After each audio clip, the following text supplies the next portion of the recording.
Bismillahirrahmanirrahim. Assalamualaikum warahmatullahi wabarakatuh.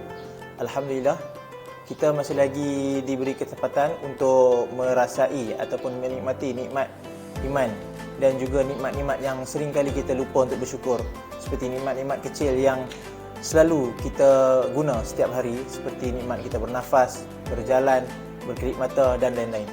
InsyaAllah pada hari ini saya akan kongsikan berkenaan dengan hari-hari yang penting dalam kalender Islam, iaitu nuzul Quran, yang mana nuzul Quran ini berlakunya pada bulan Ramadan bertepatan dengan bulan yang kita sedang lalui sekarang, iaitu bulan Ramadan. Nuzul Quran merupakan hari yang penting dalam umat Islam kerana pada hari itu telah berlaku satu peristiwa yang sangat besar yang memberikan kita satu rahmat, satu nikmat yang kita gunakan sehingga ke hari kiamat, iaitu penurunan Al-Quran. Bermulanya penurunan Al-Quran pada hari nuzul Al-Quran. Seperti mana yang kita tahu, nuzul Al-Quran berlaku pada salah satu hari dalam bulan Ramadan, dan ia berlaku kepada baginda Rasulullah SAW ketika sedang beribadat berseorangan di dalam Gua Hira. Pada suatu malam ketika baginda Nabi SAW belum dilantik menjadi Rasul, baginda sedang beribadat berseorangan di dalam Gua Hira, dan pada waktu ketika itulah Malaikat Jibril alaihissalam telah turun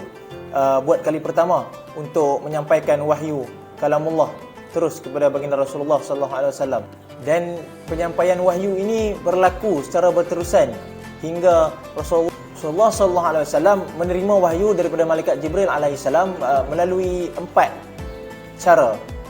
Okay? Jadi seperti mana yang kita tahu, 4 cara ini dialami ataupun diterima oleh Rasulullah ketika menerima wahyu daripada Malaikat Jibril. Yang pertama ialah Malaikat Jibril memasukkan wahyu tersebut ke dalam hati Rasulullah SAW. Dan pada waktu ketika itu Nabi SAW tidak melihat sesuatu apa pun. Hanya beliau merasakan bahawa wahyu itu telah berada di dalam dada Nabi Muhammad SAW. Cara yang kedua pula ialah Malaikat Jibril menampakkan dirinya kepada baginda Rasulullah SAW menyerupai tubuh badan seorang lelaki dan bercakap secara berhadapan dengan Nabi Muhammad SAW, sehingga Nabi Muhammad menghafal wahyu yang diturunkan pada ketika itu.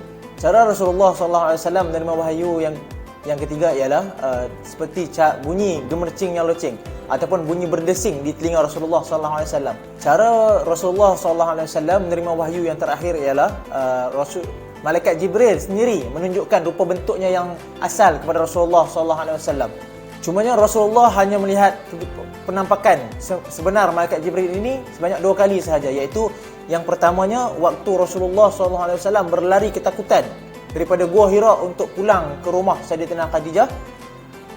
Pada ketika itu Rasulullah pusing ke belakang dan Rasulullah melihat Malaikat Jibril dalam rupa bentuk yang sebenar, iaitu yang lebih luas daripada langit pada waktu ketika itu, sehingga dikatakan satu sayap Malaikat Jibril dapat menutupi keseluruhan muka bumi ini. Dan pada yang kali kedua Rasulullah SAW melihat Malaikat Jibril adalah di Sidratul Muntaha. Jadi berikut yang saya kongsikan ialah cara-cara wahyu diturunkan kepada Rasulullah SAW untuk menyempurnakan kalamullah daripada Allah Subhanahu Wa Taala. Daripada perkongsian ini diharapkan kita semua dapat mengambil ibrah daripada kisah ini dan dapat kita amalkan Al-Quran dalam hidup kita, terutamanya pada bulan Ramadan ini. Kerana pada bulan Ramadan ini segala amalan kita perlu dilipat gandakan, kerana ganjarannya pun dilipat gandakan.